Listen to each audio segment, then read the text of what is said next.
பண்ண மாட்டோம், யாருக்கிட்டையும் கொடுக்க மாட்டோம்.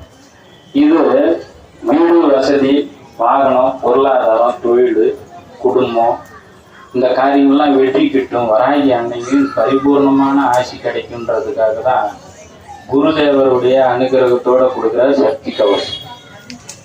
எல்லாத்தையும் இருக்குது. இன்னைக்கு முத வரப்போற புது வருஷத்துக்காக எல்லாருக்கும் கிடைக்கணும்ல, அதுக்காக கொடுக்கணும்.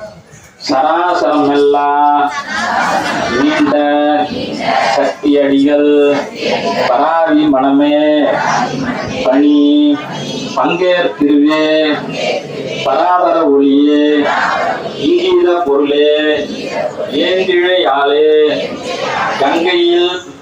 கங்கையில் ஞான தத்துவ முதலே பொங்கசம் அணிந்த குடிசடையாளே எங்கனும் நிறைந்த எந்தோழி நீலே கங்காளி கௌரி கருத்து கபாலி மங்கை மாதங்கி வாராகி ஆனந்தி சங்கரி துர்க்கை சதுர்மறை முதலி மூர்க்கா தாருகனை முடி துணிந்தவளே மார்க்கமா மாந்தொண்டர் மனதில் நிற்பவளே ஏற்கும் இவ்வுலகில் ஏழுலகம் நவளே தீர்க்கமா என்ற திசை படைத்தவளே தாக்கல் உலகங்கள்